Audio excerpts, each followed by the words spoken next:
Right అన్న. So ఈరోజు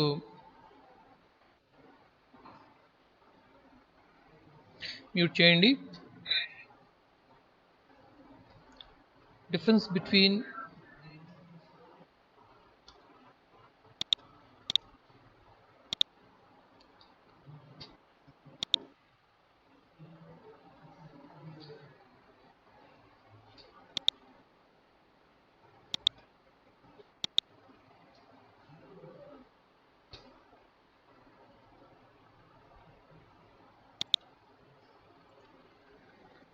so ఈరోజు మనం ప్రొసీజరల్ ఓరియంటెడ్ లాంగ్వేజ్ అలాగే ఆబ్జెక్ట్ ఓరియంటెడ్ లాంగ్వేజ్ వీటి డిఫరెన్స్ చూద్దాం.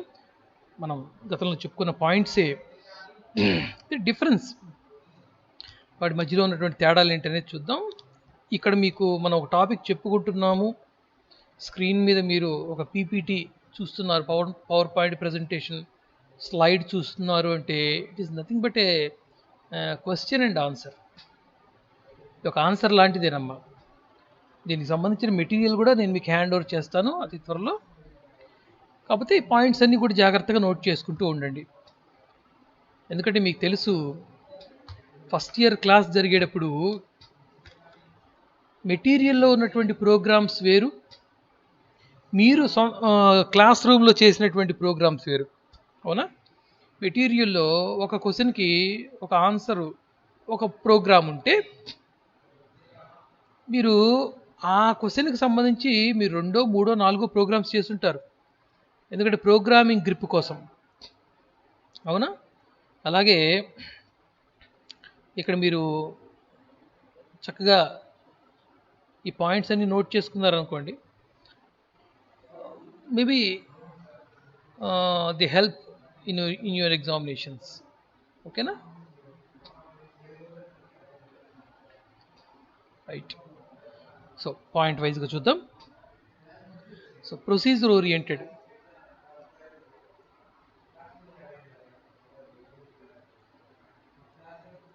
One second.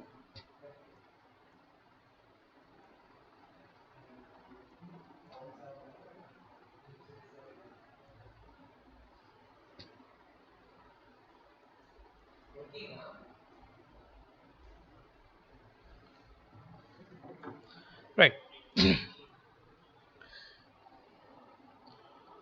సో మనం ప్రొసీజర్ ఓరియంటెడ్ లాంగ్వేజ్ తీసుకున్నట్లయితే, program is divided into number of functions. మనకు తెలుసు, ఒక ప్రొసీజర్ లాంగ్వేజ్లో డేటా ఫంక్షన్స్ సపరేట్గా ఉంటాయి అని చెప్పేసి. Data is nothing but variables. Function which contains logic. అవునా? అంటే group of statements, number of statements, statement lines. So ఒక డేటా మెంబర్ ఏమో విడిగా ఉంటుంది, ఫంక్షన్ విడిగా ఉంటుంది. ఫంక్షన్లో లాజిక్ ఉంటుంది, డేటా అంటే వేరియబుల్ అంటే వాల్యూ ఉంటుంది దాంట్లో. ఓకేనా? సో ఒక ప్రాజెక్ట్ అనేది ప్రొసీజర్ ఓరియంటెడ్ లాంగ్వేజ్ తీసుకున్నట్లయితే, అంటే సి లాంగ్వేజ్ తీసుకున్నట్లయితే, ఒక ప్రాజెక్ట్ అనేది నెంబర్ ఆఫ్ ఫంక్షన్స్గా డివైడ్ చేయబడుతుంది. నెంబర్ ఆఫ్ ఫంక్షన్స్గా డివైడ్ చేయబడుతుంది. ఫంక్షన్ అంటే పని అమ్మ. ఫంక్షన్ అంటే ఒక వర్క్, ఒక పని. ఓకే? అలా మన ప్రాజెక్ట్లో ఎన్ని వర్క్స్ అయితే ఉన్నాయో ప్రతిదానికి ఒక ఫంక్షన్ రాసుకుంటాం. మీకు దీనికి బెస్ట్ ఎగ్జాంపుల్ ఏంటంటే, పెద్దగా ప్రోగ్రామింగ్ నాలెడ్జ్ లేని వాళ్ళకు కూడా ఈ ఎగ్జాంపుల్ అర్థమవుతుంది.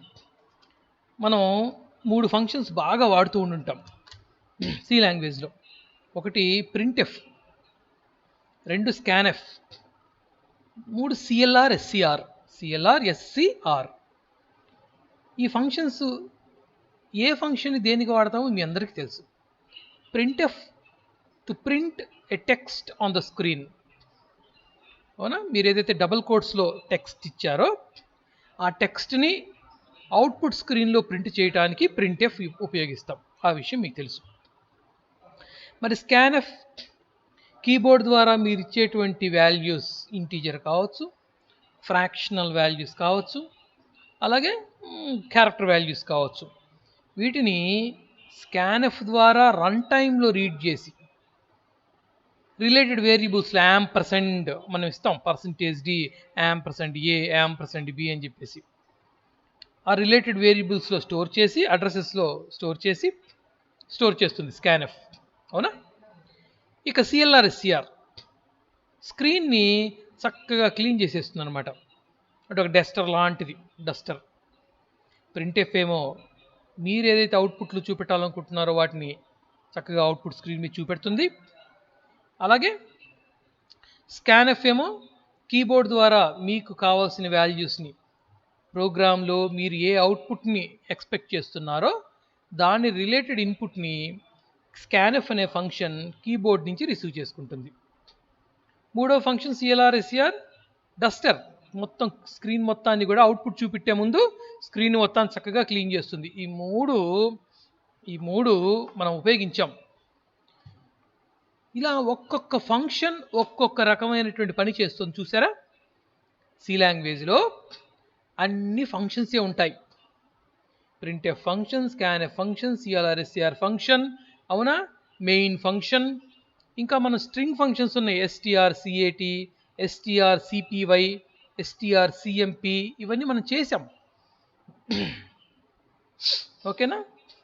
సో ఇలాగా సి లాంగ్వేజ్లో మీరు ఒక ప్రాజెక్టు నెంబర్ ఆఫ్ ఫంక్షన్స్గా డివైడ్ చేసుకుంటారు. ఒక్కొక్క ఫంక్షన్ ఒక్కొక్క రకమైనటువంటి పనిని పూర్తి చేస్తుంది. అయినప్పటికీ ఇక్కడ డేటా సపరేట్గా ఉంటుంది, ఫంక్షన్స్ సపరేట్గా ఉండటం వల్ల ఒక డేటా ఐటెంని ఏ ఫంక్షన్ అయినా ఉపయోగించుకోవచ్చు. ఫలానా 2-3 ఫంక్షన్సే ఉపయోగించాలి అనేటువంటి రెస్ట్రిక్షన్ అయితే లేదు. ఆ రెస్ట్రిక్షన్ లేకపోవటం వలన ఏ ఫంక్షన్ అయినా ఉపయోగించుకోవటం వలన వేరియబుల్కి దాంట్లో ఉన్న వాల్యూకి సెక్యూరిటీ పోతుంది. అవునా? దీని గురించి మనం బోలెడ్ ఎగ్జాంపుల్స్ చెప్పుకున్నాం ప్రీవియస్ క్లాస్లో. మనం ఒక మంచి వ్యక్తితో స్నేహం చేస్తే మంచి సుగుణాలు వస్తాయి, మనకు మంచి గుణాలు వస్తాయి. అలా కాకుండా ఎవడెవడో మన ఇంటికి వచ్చేసాడు అనుకోండి, వచ్చిన వాడితో మనం బయటికి వెళ్తున్నాం అనుకోండి, ఏమవుతుంది? దుర్గుణాలు వస్తాయి. మంచి గుణాలు రావచ్చు, చెడు గుణాలు రావచ్చు. మనం ఒక డేటా మెంబర్ అనుకుంటే, మనం ఒక వేరియబుల్గా మనల్ని మనం అనుకుంటే, ఎవరు పడితే వాళ్ళు మనల్ని యాక్సెస్ చేయకూడదు, మనల్ని తీసుకెళ్ళిపోకూడదు ఎక్కడికి పడితే అక్కడికి. అవునా? సో కాబట్టి ఫంక్షన్స్ ఒక ప్రొసీజర్ ఓరియంటెడ్ లాంగ్వేజ్లో ఒక పెద్ద ప్రాజెక్ట్ అనేది ఫంక్షన్స్గా డివైడ్ చేయబడుతుంది. ఫంక్షన్స్ మాత్రమే ఇక్కడ ఒక ప్రాజెక్ట్ని పూర్తి చేయలేవు కదా. మీరు ఇక్కడ గమనించాల్సిన విషయం, ఎందుకు నేను ఎంతగా చెప్తున్నాను అనేది మీరు కొంచెం పాయింట్అవుట్ చేసుకోవాలి. ఒక పెద్ద ప్రాజెక్ట్ ఫంక్షన్స్గా డివైడ్ చేయబడుతుంది. ఓకే, బాగానే ఉంది. మరి ఈ ఫంక్షన్స్ ఏ పని ఆ పని చేస్తుంది కదా. మరి ఈ ఫంక్షన్స్కి డేటా ఎక్కడి నుంచి రావాలి? వేరియబుల్స్ నుంచి రావాలి. ఆ వేరియబుల్స్ ఎక్కడ ఉంటున్నాయి? విడిగా ఉంటున్నాయి. చూడండి, ఇక్కడ మీరు చాలా జాగ్రత్తగా అర్థం చేసుకోవాల్సిన విషయం నాన్న. అందుకని మీకోసం ఈ బొమ్మలన్నీ కలెక్ట్ చేసి పెట్టుకున్నాం. చూడండి, డేటా సపరేట్గా ఉందిరా అబ్బాయి, అమ్మాయిలు. ఓకేనా? ఫంక్షన్స్ సపరేట్గా ఉన్నాయి నాన్న. మన ప్రాజెక్ట్ చాలా పెద్దది. ఈ ప్రాజెక్ట్లో మొత్తం 8 ఫంక్షన్స్ ఉన్నాయి. ఒక్కొక్క ఫంక్షన్లో సుమారుగా ఒక 10,000 లైన్ల ప్రోగ్రామ్ ఉందనుకుందాం.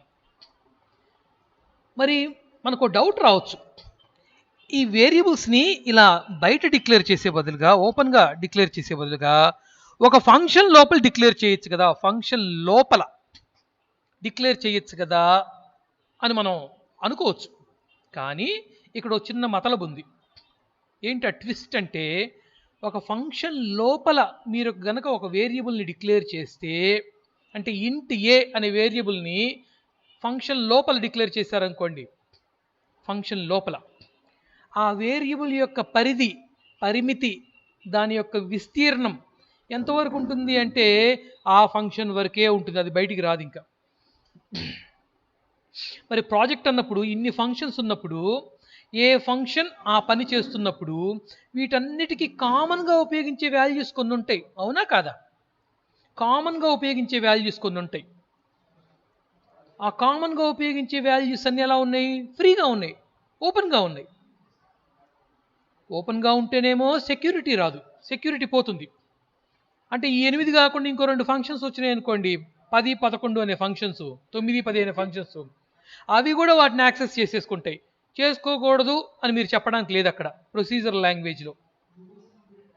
ఓకేనా? జాగ్రత్తగా అర్థం చేసుకోండి. డేటానేమో సపరేట్గా ఉంది, ఫంక్షన్స్ సపరేట్గా ఉన్నాయి. ఇలా సపరేట్గా ఉండటం వల్ల డేటా ఐటెంని ఏ ఫంక్షన్ అయినా యాక్సెస్ చేసుకోవచ్చు. ఇక్కడ మీకు కనిపించేటువంటి 8 ఫంక్షన్స్ మాత్రమే కాకుండా 9, 10, 11, 99, 100 ఎన్ని ఫంక్షన్స్ అయినా దాన్ని యాక్సెస్ చేసుకోవచ్చు. అనవసరమైనవి యాక్సెస్ చేసుకోవచ్చు, అవసరమైనవి యాక్సెస్ చేసుకోవచ్చు. ఈ ఫంక్షన్లో యాక్సెస్ చేసుకోకూడదు అని చెప్పడానికి ఎవరికి రైట్ లేదు ఇక్కడ. ఎందుకంటే దే ఆర్ గ్లోబల్, ఓపెన్గా ఉన్నాయి. అవునా?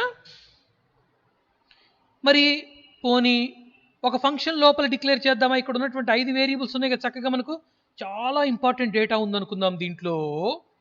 వీటన్నిటిని ఒక ఫంక్షన్ లోపల డిక్లేర్ చేస్తే, ఫంక్షన్ అంటే ఒక ఇల్లు అనుకోండి రా అబ్బాయి అమ్మాయిలు, ఫంక్షన్ అంటే ఒక ఇల్లు అనుకోండి, ఫంక్షన్ లోపల డిక్లేర్ చేసామనుకోండి సెక్యూరిటీ వస్తుంది. అయితే ఆ 5 వేరియబుల్స్ ఆ ఫంక్షన్కే పరిమితం అవుతాయి కానీ మిగతా ఫంక్షన్స్లోకి రావు. ఒకవేళ నేను ఈ 8 ఫంక్షన్స్ వరకు ఖచ్చితంగా ఈ 5 వేరియబుల్స్ని ఉపయోగించాలనుకోండి, బయట డిక్లేర్ చేయాలి. బయట డిక్లేర్ చేస్తే సెక్యూరిటీ లేదు. పోనీ 5ని తీసుకొని వచ్చి ఒక ఫంక్షన్లో డిక్లేర్ చేద్దామా? ఆ ఫంక్షన్కి పరిమితం అవుతాయి. పోనీ అన్ని ఫంక్షన్స్లో 5 వేరియబుల్స్ని డిక్లేర్ చేద్దామా? అన్ని ఫంక్షన్స్ కామన్గా వాడుకోవాలి. వాటిని కామన్గా వాడుకునేటప్పుడు దేనికి దానికి 5 వేరియబుల్స్ డిక్లేర్ చేసామనుకోండి, ఒకటి స్పేస్ వేస్ట్. అంటే 8 ఫంక్షన్స్ ఉన్నాయి కదా, ఇక్కడ 5 వేరియబుల్స్. 5 వేరియబుల్స్ని 8 ఫంక్షన్స్లో వాటికి డిక్లేర్ చేయాలనుకోండి రా. ఎన్ని డిక్లేర్ చేయాలి? 8, 5, 40 వేరియబుల్స్ డిక్లేర్ చేయాలి. 40 వేరియబుల్స్. అవునా కాదా? ఇక్కడ 5 ఉన్నాయి కాబట్టి 40 అయినాయి. ఒకవేళ ఇక్కడ 100 వేరియబుల్స్ ఉన్నాయనుకోండి, ఏమి ఉండకూడదా? ఒక పెద్ద ప్రాజెక్ట్ అంటే 5 వేరియబుల్స్ కాదు, 100లో ఉంటాయి వేరియబుల్స్. 100 వేరియబుల్స్ ఉన్నాయనుకోండి ఇక్కడ, మరి 100 వేరియబుల్స్ని అన్ని ఫంక్షన్స్ వాడుకోవాలి. బయట ఓపెన్గా ఉంటేనేమో సెక్యూరిటీ లేదు. పోనీ ఫంక్షన్ లోపల డిక్లేర్ చేద్దామంటే ఆ వేరియబుల్స్, ఆ వాల్యూస్ ఆ ఫంక్షన్కే పరిమితం అవుతాయి, ఇంకో ఫంక్షన్కి రావు. మరి 100 వేరియబుల్స్ని అన్ని ఫంక్షన్స్లో డిక్లేర్ చేస్తే 800 వేరియబుల్స్ అవుతాయి. అవునా కదా? 800 వేరియబుల్స్. పోనీ అట్లా డిక్లేర్ చేసినా కూడా, స్పేస్ వేస్ట్ అయినా కూడా అట్లానే డిక్లేర్ చేద్దాం అనుకుందాం. ఈ ఫంక్షన్లో ఉన్నటువంటి ఇంట్ ఏ అనే వేరియబుల్ని ఈ ఫంక్షన్లో ఉన్నటువంటి ఇంట్ ఏ అనే వేరియబుల్ వేరు, దానికి దీనికి సంబంధమే లేదు. అర్థమవుతుందా మీకు ఇక్కడ పాయింట్? మళ్ళీ ఒకసారి చెప్తాను, జాగ్రత్తగా అర్థం చేసుకోండి. కాన్సన్ట్రేషన్ ఇక్కడ పెట్టండి. అర్థమవుతుందా? చక్కగా భోంచేశారు. ఓకేనా? సరే, మళ్ళీ చూడండి. 5 వేరియబుల్స్ ఉన్నాయి నాన్న, ఇవన్నీ ఓపెన్గా ఉన్నాయి. 8 ఫంక్షన్స్ ఉన్నాయి, ఇవి కూడా ఓపెన్గా ఉన్నాయి. ఓపెన్గా ఉన్నవి ఏ వేరియబుల్కి సెక్యూరిటీ ఉండదని చెప్పుకున్నాం మనం, అంతే కదా? ఓపెన్గా ఒక వేరియబుల్ ఉంటే సెక్యూరిటీ ఉండదు, ఆ విషయం మనందరికీ తెలుసు. అందుకనే మన ఇంట్లో ఎక్కువగా డబ్బు పెట్టుకొని తీసుకెళ్ళి లాకర్లో పెట్టుకుంటాం, లేదా డిపాజిట్ చేసుకుంటాం. అవునా కాదా? చాలామంది ఈ మధ్యకాలంలో ఎవరో దొంగలు వస్తున్నారు అని చెప్పేసి పల్లెటూరులో పుకారు వచ్చేసేసింది. వాళ్ళందరూ వచ్చేసి అందరినీ, పిల్లల్ని పట్టుకెళ్ళిపోతున్నారు, చంపేస్తున్నారు. అవునా? రకరకాలుగా పుకారు వచ్చేసింది. మీకు తెలుసు ఆ విషయం. పోలీసులు అర్ధరాత్రి అపరాత్రి లేకుండా పాపం అన్ని ఊళ్ళకి తిరిగారు కూడా. అవునా కదా? ఆ టైంలో ఏం చేసాం మనం? ఓపెన్గా ఎవరినైనా పిల్లవాడిని వదిలేసామా? లేదు కదా. వాడు పొలానికి పోతున్నా వాడెంబడ ఒకడు పోవాల్సిందే. వాడు ఆ పిల్లవాడు, ఆ పసిపిల్లవాడు అల్లంత దూరం పోతున్నా ఇంకోటి అమ్మో నాన్నో అన్నో పోవాల్సిందే. ఎందుకు? సెక్యూరిటీ. ఓపెన్గా వదిలిపెట్టలేం మనం. ఒక మనిషి ఎంత వాల్యుబుల్, డేటా కూడా అంతే వాల్యుబుల్. సో ఇక్కడ ఓపెన్గా ఉండాలి. ఓపెన్గా లేకపోతేనేమో అన్ని ఫంక్షన్స్ కామన్గా వాడుకోలేవు. కామన్గా అంటే ఇప్పుడు ఇది ఉందిరా, దీంట్లో 10 అనే వాల్యూ ఉంది, ఈ వేరియబుల్ పేరు ఏలో 10 ఉంది. ఈ 10ని, ఈ ఏని అన్ని ఫంక్షన్స్ వాడుకోవాలి అంటే అది బయటే ఉండాలి. ఓకేనా? అలాగని బయటే ఉంటే 9, 10 ఫంక్షన్స్ కూడా వాడతాయి, తప్పుగా వాడతాయి. బయట ఉంటేనేమో తప్పుగా వాడతాయి. పోనీ ఆ ఏని తీసుకొని వచ్చి ఈ ఫంక్షన్లో పెట్టేద్దామా అంటే ఆ ఏ ఆ ఫంక్షన్కే పరిమితం అవుతుంది కానీ ఈ కింద ఉన్నటువంటి 7 ఫంక్షన్స్లోకి రాదు. చూడండి ఎన్ని తిప్పలో చూడండి ప్రొసీజర్ లాంగ్వేజ్లో. సెక్యూరిటీ లేదు ఇక్కడ మనకు. అందుకని అదే మనం ఆబ్జెక్ట్ ఓరియంటెడ్లోకి వద్దాం. ఇలా వచ్చేద్దాం ఆబ్జెక్ట్ ఓరియంటెడ్లోకి. ఈ 8 ఫంక్షన్స్ అలాగే ఈ 5 వేరియబుల్స్ చక్కగా మనం ఒక ఆబ్జెక్ట్లో పెట్టేసామనుకోండి. ఆబ్జెక్ట్లో అంతే. ఇప్పుడు ఏ ఫంక్షన్ని కొత్త ఫంక్షన్ని చేర్చాలన్నా, కొత్త ఫంక్షన్ని దీంట్లో చేర్చాలన్నా, ఈ ఆబ్జెక్ట్లోకి చేర్చాలన్నా అది ఆ ఆబ్జెక్ట్ రిలేటెడ్ అయితేనే చేర్చుతాం. కానీ ఇక్కడ చూడండి ప్రొసీజర్ లాంగ్వేజ్లో ఇక్కడ 8 ఫంక్షన్స్ ఉన్నాయి. రిలేటెడ్ కాని ఫంక్షన్ని మీరు ఇక్కడ చేర్చుకోవచ్చు. రిలేటెడ్ కాని ఫంక్షన్ కూడా ఈ డేటాను యాక్సెస్ చేయొచ్చు. ఓకేనా? అందుకు మనం ఆబ్జెక్ట్ ఓరియంటెడ్ అప్రోచ్ని ఎంచుకున్నాం. సో ఇక్కడ ఏదైతే 5 వేరియబుల్స్ ఉన్నాయో అది డేటా, ఏవైతే 8 ఫంక్షన్స్ ఉన్నాయో అవి ఫంక్షన్స్. ఈ రెండింటిని కలిపేసేసి కట్టగట్టేసాం, టై చేసాం, యూనిట్గా చేసాం, ఆబ్జెక్ట్ అన్నాం.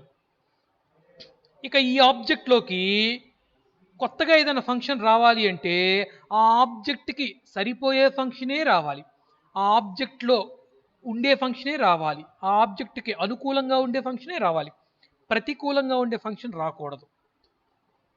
అంత రెస్ట్రిక్షన్ పెట్టేసామన్నమాట. ఓకేనా? ఒకసారి నేను దీన్ని ఎరేస్ చేస్తున్నాను. సో అర్థమైంది అనుకుంటా. సో ఇప్పుడు మన కాన్సెప్ట్లోకి వద్దాం. So program is divided into number of functions. అందుకు అక్కడ ఫంక్షన్స్గా డివైడ్ చేశారు. మరి ఒక పెద్ద పనిని పూర్తి చేయాలంటే ఏం చేయాలి? భాగాలుగా డివైడ్ చేసుకోవాలి కదా. డివైడ్ చేశారు ప్రొసీజర్ లాంగ్వేజ్లో. అయితే డివైడ్ చేసినప్పటికీ అక్కడ డేటాకి సెక్యూరిటీ లేదు. ఇక మనం ఇటువైపు వద్దాం. ఆబ్జెక్ట్ ఓరియంటెడ్ దీంట్లో program is divided into number of units called objects. ఎంత చక్కగా చెప్పాడు చూడండి. ఇక్కడ కూడా ప్రోగ్రామ్ డివైడ్ అవుతుంది, అయితే ఫంక్షన్స్గా కాదమ్మా, ఆబ్జెక్ట్స్గా. అవునా? ఏ ఆబ్జెక్ట్గా ఆబ్జెక్ట్, ఏ ఆబ్జెక్ట్లో ఉండే డేటా మీద పూర్తి హక్కులు ఆ ఆబ్జెక్ట్లో ఉండే ఫంక్షన్స్కే ఉంటాయి. ఎంత క్లియర్ చూడండి అసలు ఇక్కడ. ఏ ఆబ్జెక్ట్లో ఉండేటువంటి డేటా మీద ఆ ఆబ్జెక్ట్లో ఉండేటువంటి ఫంక్షన్స్కే సర్వాధికారాలు ఉంటాయి. ఓకేనా? ఇవన్నీ మీరు జాగ్రత్తగా నేను చెప్పే ఎగ్జాంపుల్స్ అన్నీ నోట్ చేసుకొని రిమైండ్ చేసుకోవాలి నాన్న, చాలా ఇంపార్టెంట్. సి లాంగ్వేజ్ అంతా కూడా లాజిక్ని బేస్ చేసుకొని జరుగుతూ ఉంటుంది. అంటే ఒక లూప్ తీసుకోవటము, 1 to 10 ప్రింట్ చేయటము, 10 to 1 ప్రింట్ చేయటము, అదంతా logic oriented concept. But object oriented ప్రోగ్రామింగ్కి వచ్చేసరికి ఇది కాన్సెప్ట్ ఓరియంటెడ్. పూర్తిగా కాన్సెప్ట్ని అర్థం చేసుకోవాలంటే చాలా జాగ్రత్తగా అర్థం చేసుకోవాలన్నమాట. అర్థం చేసుకున్నారనుకోండి అంతే, ఇంకా మీ బ్రెయిన్లో ఉండిపోతుంది. ఓకేనా? So program is divided into number of functions, program is divided into number of units called objects. రెండోది, a function is given high priority than data. బేసిక్గా మనకు సి లాంగ్వేజ్, ప్రొసీజర్ లాంగ్వేజ్ లాంటి వాటిల్లో ముందు డేటాకి ప్రియారిటీ ఇవ్వరమ్మా, ఫంక్షన్కే ప్రియారిటీ ఇస్తారు. మీరు చూడండి, మీరు ప్రోగ్రామ్ స్టార్ట్ చేసేటప్పుడు సిలో ఎలా స్టార్ట్ చేశారు? #include, అవునా? stdio.h, మళ్ళీ ఇంకోసారి #include conio.h. తర్వాత ఏం చేశారా? మెయిన్ ఫంక్షన్, అవునా కదా? ఇంట్ మెయిన్ లేదా వాయిడ్ మెయిన్. ఫంక్షన్తో మీరు మొదలు పెట్టడమే ఫంక్షన్తో మొదలు పెట్టేశారు. ఆ #include తీసేసేయండి. మనం మొదట్లో ఏం తీసుకోలేదు. #include తీసుకున్నా తీసుకోపోయిన ప్రోగ్రామ్ రన్ అవుతుంది. మీరు మొదలు పెట్టడమే మెయిన్ ఫంక్షన్తో మొదలు పెట్టేశారు. అంటే బేసిక్గా ప్రొసీజర్ లాంగ్వేజ్లో ఎలా ఉంటుందంటే ముందు మనం ఫంక్షన్స్కి ప్రియారిటీ ఇస్తాం. ఏ పని చేయాలి దాన్ని ఎన్ని భాగాలుగా డివైడ్ చేసుకోవాలి, ఏ పని చేయాలి దాన్ని ఎన్ని భాగాలుగా డివైడ్ చేసుకోవాలి, అది. తర్వాత ఆ పనిని బట్టి మనం వేరియబుల్స్ని డిసైడ్ చేసుకుంటాం, ఏ వేరియబుల్స్ కావాలి అని చెప్పేసి. జాగ్రత్తగా అర్థం చేసుకోండి నాన్న. ఫంక్షన్తో మొదలు పెట్టాం ప్రొసీజర్ లాంగ్వేజ్. ఓకేనా? Main, sum function, etcetera etcetera functions తీసుకున్నాం. ముందు ఏ ఫంక్షన్స్ తీసుకోవాలి, ఆ తర్వాత ఏ వేరియబుల్స్ తీసుకోవాలి. అవునా? ఫంక్షన్ లోపల మనం వేరియబుల్ డిక్లేర్ చేసాం, ముందు ఫంక్షన్తోనే మొదలు పెట్టాం. కానీ ఆబ్జెక్ట్ ఓరియంటెడ్ ప్రోగ్రామింగ్ ఎలా ఉంటుంది తెలుసానన్నా? ఆబ్జెక్ట్ ఓరియంటెడ్లో డేటాకి హై ప్రియారిటీ ఉంటుంది. అందుకనే ఆ డేటా యొక్క భద్రత కోసమే ఫంక్షన్స్ని డేటాతో కలిపి కట్టేశాం, ఆబ్జెక్ట్గా కట్టేశాం. ప్రొసీజర్ లాంగ్వేజ్లో ఫంక్షన్కి ప్రియారిటీ ఉంటుంది, ఆబ్జెక్ట్ ఓరియంటెడ్ అప్రోచ్లో డేటాకి ప్రియారిటీ ఉంటుంది. డేటాకి భద్రత కావాలి. ఆ డేటా భద్రత కోసం మనం ఏం చేసాము, విడిగా పెడితే ఏ ఫంక్షన్ పడితే ఆ ఫంక్షన్ యాక్సెస్ చేసుకుంటుంది అని చెప్పేసి వాటిని ఆబ్జెక్ట్లో పెట్టేశాం. ఆబ్జెక్ట్లో డేటాని ఆ డేటాపై ఆధారపడి పనిచేసేటువంటి ఫంక్షన్, చూడండి, డేటాపై ఆధారపడి పనిచేసే ఫంక్షన్స్ అమ్మా, అర్థమవుతుందా? డేటా మీద ఆధారపడ్డాయి అంటే ఫంక్షన్స్ ఆధారపడింది, ఇక్కడ డేటా కాదు ఆధారపడింది. డేటాకి ప్రియారిటీ ఎక్కువ, డేటాకి ప్రాధాన్యత ఎక్కువ అనమాట. డేటానే ఫస్ట్. ఆ డేటా కోసమే మన ఇన్ని పాటలు పడుతున్నాం ఈ రోజున. అంతే కదా? మీరు మొబైల్ కొనుక్కుంటున్నారు, ఏం ఆలోచిస్తున్నారు కొనుక్కునేటప్పుడు ఒక్కొక్కళ్ళు? అవునా? ఎంత మెమరీ ఉంది దీంట్లో, ఎందుకు ఆ మెమరీ ఏం చేసుకుంటాం, కూర్చుంటాం లోపలికి పోయి? లేదు కదా? డేటా, మీ ఫోన్ నెంబర్స్ కానీ, ఇమేజెస్ కానీ, వీడియోస్ కానీ ఎన్ని ఎక్కువ స్టోర్ అవుతాయి అనేది మనం చూసుకుంటున్నాం ఈ రోజున. అవునా కాదా? డేటాకి ఎంత ప్రియారిటీ ఉంటుందో చూడండి. నేను మీకు ప్రతి క్లాస్లో అప్పుడప్పుడు చెప్తూ ఉంటాం, మొబైల్ డేటాని జాగ్రత్తగా పెట్టుకోండి, అన్నెసెసరీగా మొబైల్ డేటాని వాడవాకండి, మీ క్లాస్ ఆన్లైన్ క్లాసెస్కి డిస్టర్బెన్స్ వస్తుంది అని చెప్తున్నాం. అక్కడ కూడా దేని గురించి చెప్తున్నాము? మొబైల్ గురించి చెప్పట్లా, డేటా గురించే చెప్తున్నాం, మొబైల్ డేటా గురించి చెప్తున్నాం. ఓకేనా? ఎప్పుడైతే ఆబ్జెక్ట్ ఓరియంటెడ్ ప్రోగ్రామింగ్ లాంగ్వేజ్ ఈ ప్రపంచానికి పరిచయం అయిందో, దేని గురించి పరిచయం అయింది అంటే ప్రొసీజరల్ లాంగ్వేజ్లో ఉన్నటువంటి డేటా సెక్యూరిటీ ప్రాబ్లమ్స్ని తీసేయటానికే ఆబ్జెక్ట్ ఓరియంటెడ్ లాంగ్వేజ్ పరిచయం అయింది. కాబట్టి డేటాకి హై ప్రియారిటీ ఉంటుందన్నమాట. ఆ తర్వాత ఫంక్షన్స్ వస్తాయి. ఓకే, నెక్స్ట్ మూడో పాయింట్ చూడండి. టైంను బట్టి మనం మూవ్ అవుదాం. Top down design approach is adopted. Object ఓరియంటెడ్లో bottom up design approach is adopted. ఏంటి టాప్ డౌన్ ఏమిటి, బాటమ్ అప్ ఏమిటి అనేది ఒకసారి చూద్దాం మనం. మీకు చిన్న ఎగ్జాంపుల్ చెప్తాను. టాప్ డౌన్ అప్రోచ్ అంటే ముందు మనం మెయిన్ ఫంక్షన్ తీసుకుంటాం, ఆ తర్వాత సబ్ ఫంక్షన్స్ తీసుకుంటాం, అంతే కదా? సి ప్రోగ్రామింగ్ లాంగ్వేజ్లో ఏం చేసాం మనము, మెయిన్ ఫంక్షన్తో మొదలు పెడతాం. ఆ తర్వాత ఇంకా ఏమేం ఫంక్షన్స్ ఉండాలి అంటే యూజర్ డిఫైన్డ్ ఫంక్షన్స్. నిన్న మనం ఫస్ట్లో ప్రోగ్రామ్ చెప్పుకున్నాం, గుర్తుందా మీకు? మెయిన్ ఫంక్షన్ తీసుకున్నాం, గ్లోబల్గా ఒక వేరియబుల్ డిక్లేర్ చేసాం, సమ్ ఫంక్షన్ తీసుకున్నాం, సమ్, అవునా, వాయిడ్ సమ్, కింద మెయిన్ ఫంక్షన్ తీసుకుందాం. ముందు మెయిన్తోనే మొదలు పెట్టుకున్నాం మనం. మెయిన్ ఫంక్షనే ఇంపార్టెంట్ మనకు. మెయిన్ తర్వాత తీసుకునేవన్నీ సబ్ ఫంక్షన్స్ అవుతాయి. ప్రొసీజరల్ ఓరియంటెడ్ లాంగ్వేజ్లో ముందుగా మెయిన్కి ప్రియారిటీ ఉంటుంది. మెయిన్ ఫంక్షన్కి ముందు మీరు ఎన్ని ఫంక్షన్స్ డిక్లేర్ చేసినా, ఎన్ని ఫంక్షన్స్ రాసినా, ప్రోగ్రామ్ ఎగ్జిక్యూషన్ మాత్రం మెయిన్ నుంచే మొదలవుతుంది. ఈ విషయం మీ అందరికీ తెలుసు. ప్రోగ్రామ్ ఎగ్జిక్యూషన్ మాత్రం మెయిన్ నుంచే మొదలవుతుంది. అర్థమవుతుందా? సో ఇక్కడ టాప్ డౌన్ డిజైన్ అప్రోచ్ అంటే ఏమిటంటే ముందు మనం మెయిన్ ఫంక్షన్ తీసుకుంటాం, ఆ తర్వాత సబ్ ఫంక్షన్స్ తీసుకుంటాం, ఈ ఫంక్షన్స్ అన్నిటినీ మెయిన్లో నుంచి యాక్సెస్ చేసుకుంటాం. ఇది మీకు ఒక ఎగ్జాంపుల్, అర్థం చేసుకోండి. ఇంకో ఎగ్జాంపుల్ చెప్తాను నేను తర్వాత. బాటమ్ అప్ డిజైన్, ఇటువైపుకి రండి. ఆబ్జెక్ట్ ఓరియంటెడ్ లాంగ్వేజ్లో ఏముంటుంది, బాటమ్ అప్ డిజైన్ ఉంటుంది. ముందు మనం మెయిన్ ఫంక్షన్ జోలికి పోవమ్మా. ఆబ్జెక్ట్ ఓరియంటెడ్ అప్రోచ్ సిలో ముందు మెయిన్ ఫంక్షన్ రాస్తాం, ఆ తర్వాత సబ్ ఫంక్షన్స్ రాస్తాం. ఎందుకంటే మెయిన్ ఫంక్షన్ ద్వారా మనం డిసైడ్ చేస్తాం. నేను మీకు ఎంపీసీఎస్ వాళ్ళకి చెప్పున్నాను, మెయిన్ తర్వాత రాసేటువంటి ఫంక్షన్స్ యొక్క డిక్లరేషన్స్ అన్నీ ఎక్కడ చేయాలి అంటే మెయిన్లో చేయాలి. గుర్తుకొస్తుందో లేదో మరి బుర్రలకి. ఒక మెయిన్ ఫంక్షన్ ఉంది, మెయిన్ ఫంక్షన్కి క్లోజింగ్ కర్లీ బ్రేస్ ఉంటుంది. క్లోజింగ్ కర్లీ బ్రేస్ తర్వాత మీరు ఏదన్నా ఫంక్షన్స్ రాయాలి అనుకుంటారు. సమ్ ఫంక్షన్ అనుకోండి, ఎడిషన్, సబ్ట్రాక్షన్ అనుకోండి, మల్టిప్లికేషన్ అనుకోండి, స్వాప్ అనుకోండి, వాట్ ఎవర్ ద ఫంక్షన్స్, ఇవన్నీ రాయాలి అంటే వీటన్నిటిని మనం మెయిన్లోకి యాక్సెస్ చేసుకోవాలి అంటే వాటి యొక్క డిక్లరేషన్స్ మెయిన్లో చేయాలి. వాటి యొక్క డిక్లరేషన్స్ ఎక్కడ చేయాలి? మెయిన్లో చేయాలి. మీకు చిన్న ప్రోగ్రామ్ రాసి చూపెడతాను, జాగ్రత్తగా గమనించండి.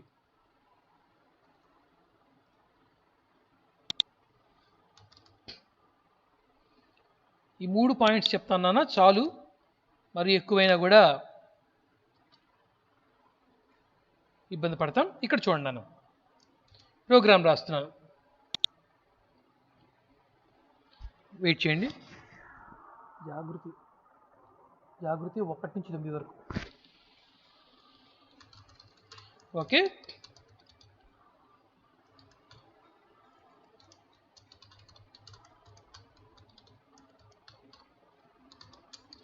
మీకు ఒక మంచి అడ్వాంటేజ్ ఏంటంటే ఈ వీడియోని నేను మళ్ళీ మీకు యూట్యూబ్ లింక్ పెడుతున్నాను.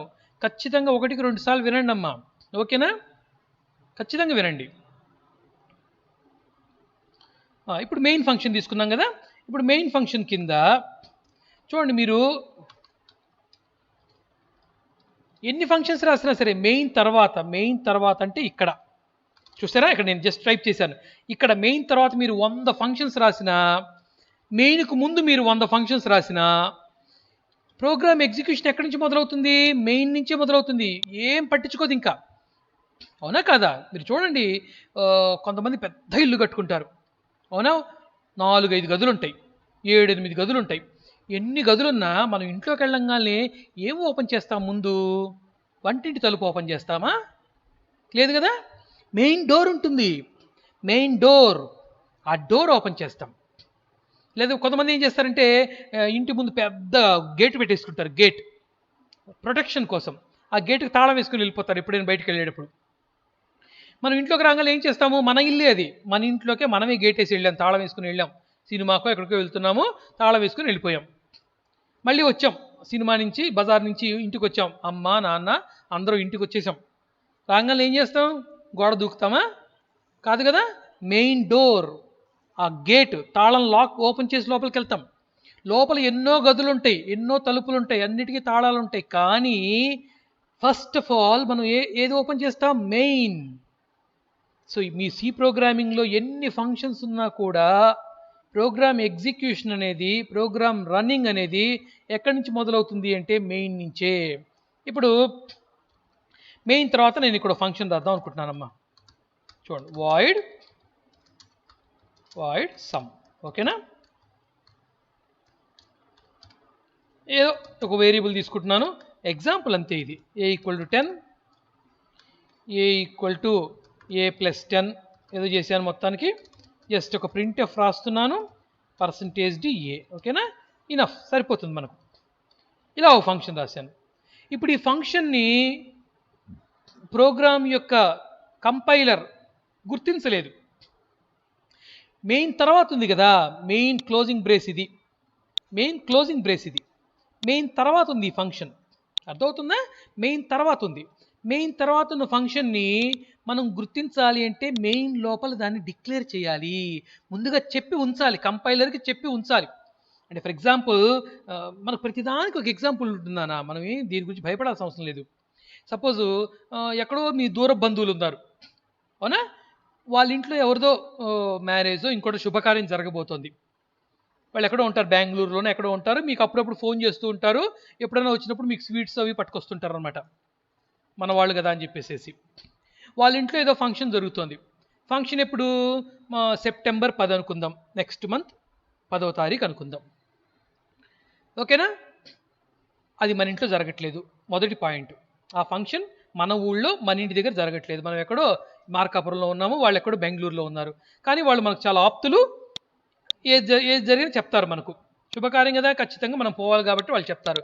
కరోనా అలాంటివి ఏం లేవు ఎఫెక్ట్స్, కాబట్టి వెళ్ళొచ్చు మనం అనుకుందాం.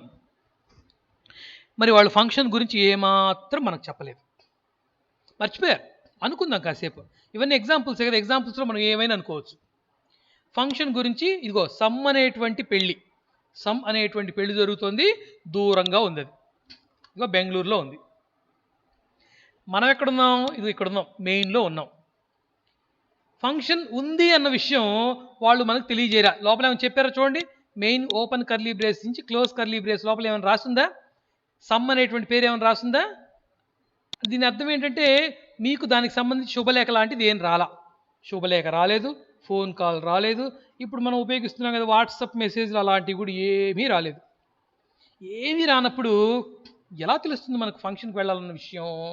మనకేమీ దివ్య దృష్టి లేదు కదా తెలుసుకోవడానికి. సో ఫంక్షన్ మెయిన్ తర్వాత ఉన్నప్పుడు ఆ ఫంక్షన్ దాకా కంపైలర్ పోదు, మెయిన్ దాటి పోదు, ముందుకి వెళ్ళాలి అంటే ఇలా చెప్పాలి, void some. So this is declaration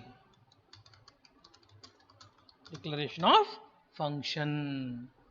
ఇలా ఎప్పుడైతే చెప్పామో ఇది మన ఇంటికి వచ్చినటువంటి శుభలేఖ లాంటిది, ఒక మెసేజ్ లాంటిది, ఓకేనా, వాళ్ళు చేసిన ఫోన్ కాల్ లాంటిది.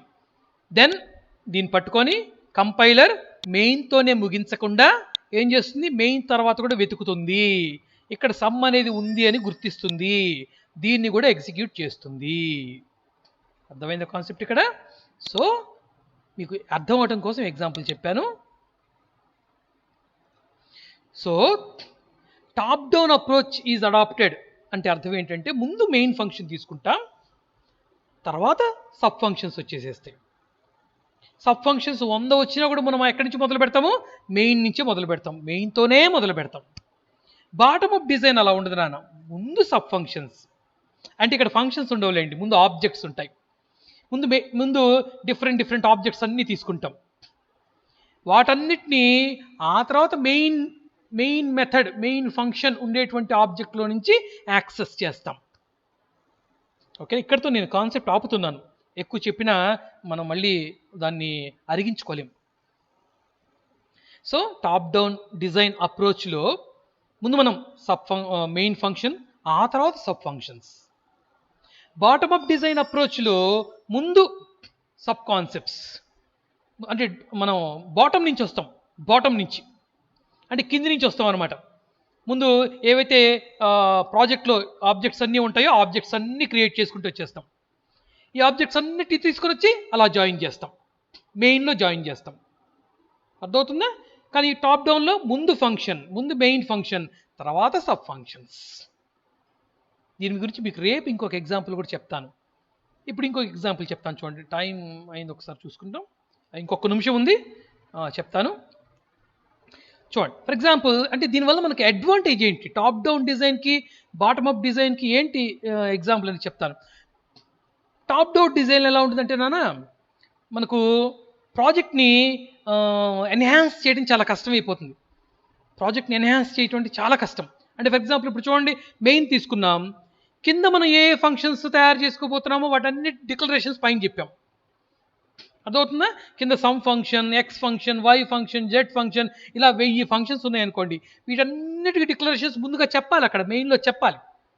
చెప్పకపోతే కంపైలర్కి తెలియదు. ఎందుకు చెప్పాలి అని మీరు అడగచ్చు, తర్వాత చెప్పచ్చు కదా, ముందు ఫంక్షన్ తయారు చేసిన తర్వాత ఆ తర్వాత పైకి వెళ్ళి కర్సరే కదా అలా మూవ్ చేసి చెప్పచ్చు కదా అనొచ్చు. ఒకవేళ మర్చిపోతే ఇలాంటి క్వశ్చన్స్ వస్తాయి, ఓకేనా? సో కాబట్టి ఎన్హాన్స్మెంట్స్ అనేవి ప్రాబ్లమ్స్ వస్తాయి అన్నమాట, పెంచుకోవడం కష్టం సాఫ్ట్వేర్ని. కానీ బాటమ్ అప్ అప్రోచ్ అలా కాదు, మీరు ఎన్ని ముందు సబ్ కాన్సెప్ట్స్ తయారు చేసుకుంటూ వెళ్ళిపోతారు, ఎన్ని తయారు చేసినా సరే ఎలాంటి ప్రాబ్లం ఉండదు. అన్నీ అయిపోయిన తర్వాత అప్పుడు తీసుకొని వచ్చి ఇంటిగ్రేట్ చేస్తారు, అన్నీ కలిపేసేస్తారనమాట. అప్పటి వరకు ఆ సబ్ ఫంక్షన్స్, సబ్ ఆబ్జెక్ట్స్ అనేవి క్రియేట్ అవుతూనే ఉంటాయి. ఇప్పుడు ఫర్ ఎగ్జాంపుల్ ఇప్పుడు నేను క్లాస్ మొదలు పెట్టాను రా అబ్బాయి, నేను క్లాస్ మొదలు పెట్టాను, ఓకే. నేను మీ అందరితో ఏం చెప్పాను, అందరూ వచ్చిన తర్వాత నేను క్లాస్ స్టార్ట్ చేస్తాను అన్నాను అనుకోండి. అందరూ వచ్చిన తర్వాత నేను క్లాస్ స్టార్ట్ చేస్తాను అనేది కరెక్టా? లేకపోతే నేను ముందు క్లాస్ స్టార్ట్ చేసేస్తాను, ఒక్కోడు జాయిన్ అవుతూ ఉంటాడు. ఎంతమంది జాయిన్ అయినా కూడా జరిగే క్లాస్కి ఏమైనా డిస్టర్బెన్స్ వస్తుందో ఒకసారి ఆలోచించండి. ఎంతమంది జాయిన్ అవుతున్నా ముందు 10 మంది 15 మంది, నేను 40-50 మంది ఉన్నప్పుడు క్లాస్ మొదలు పెట్టాను. ఆ తర్వాత ఇప్పుడు 70 మంది ఉన్నారు. క్లాస్ ఏమన్నా ఆగిందా మధ్యలో? ఏం ఆగలేదు. ఈ రెండో ఆప్షన్ ఏదైతే ఉందో ఇది బాటమ్ అప్. నేను క్లాస్ మొదలు పెట్టేసేసాను, ఒక్కొక్కడు ఒక్కొక్క ఆబ్జెక్ట్ జాయిన్ అవుతూనే ఉంది. ప్రాజెక్ట్ ఎన్హాన్స్మెంట్ జరుగుతూనే ఉంది. ప్రాజెక్ట్ అంటే క్లాస్ అనుకోండి, మీరు కాసేపు ఇక్కడ ప్రాజెక్ట్ జరుగుతూనే ఉంది, క్లాస్ జరుగుతూనే ఉంది. కొత్తగా ఒక్కొక్క ఆబ్జెక్టు ఒక్కొక్క పిల్లవాడు ఒక్కొక్క అమ్మాయి జాయిన్ అవుతూనే ఉన్నారు. ఆబ్జెక్ట్స్ ఇవన్నీ కూడా. ఎక్కడైనా మన ప్రాజెక్ట్ అంటే మన క్లాస్ డిస్టర్బ్ అయిందా? కాదు. మొదటి కాన్సెప్ట్ ఏంటి? Procedural concept. అందరూ జాయిన్ అయిన తర్వాత 70 మంది కదా, 80 మంది కదా, నిన్న జాయిన్ అయింది, ఈరోజు 10 మంది జాయిన్ కాల. 80 మంది జాయిన్ అయితేనే నేను క్లాస్ చెప్తాను అని నేను కూర్చున్నాను అనుకోండి, 80వ వాడు జాయిన్ అయ్యేసరికి మన అరగంట టైం అయిపోతుంది, లేదా 45 నిమిషాల టైం అయిపోతుంది, షెడ్యూల్ అయిపోతుంది. మళ్ళీ మనం రీషెడ్యూల్ చేసుకోవాలి. ఏది కరెక్ట్ చెప్పండి? అవునా కదా? సో ప్రతిదానికి ఒక కాన్సెప్ట్ ఉంటుందన్న. మన ఇంట్లో శుభకార్యాలు జరిగేటప్పుడు కూడా చూడండి, బంధువులందరూ వచ్చినప్పుడే నేను తాళి కడతానన్నాను అనుకోండి, పెళ్లి కొడుకు ఎలా ఉంటుంది? ఒకడు పొరపాటున ట్రాన్స్పోర్టేషన్ వచ్చి ప్రాబ్లం వచ్చి ఆగిపోయాడు అనుకోండి, ఇక్కడ పెళ్లి సంగతి ఏం గాను? అవునా కదా? అలా ఉండకూడదు. సో మన వర్క్ జరిగిపోతూనే ఉంటుంది, ఆబ్జెక్ట్స్ జాయిన్ అవుతూ ఉంటాయి అన్నమాట. ఇక్కడ ఎక్కడ ప్రాబ్లం రాదు. సో బాటమ్ అప్ డిజైన్కి టాప్ డౌన్ డిజైన్కి ఉన్న తేడా అది. టాప్ డౌన్ డిజైన్లో ముందు మనం మెయిన్ ఫంక్షన్తో మొదలుపెట్టి సబ్ ఫంక్షన్స్ని తయారు చేసుకుంటాం. బాటమ్ అప్లో ముందు సబ్ ఆబ్జెక్ట్స్ తయారు చేసుకుంటాం. సబ్ ఆబ్జెక్ట్స్ వాటన్నిటినీ జాయిన్ చేస్తాం. ఓకేనా? సో ఇంతటితో ఈ కాన్సెప్ట్, ఇంకా పాయింట్స్ ఉన్నాయి మీకు.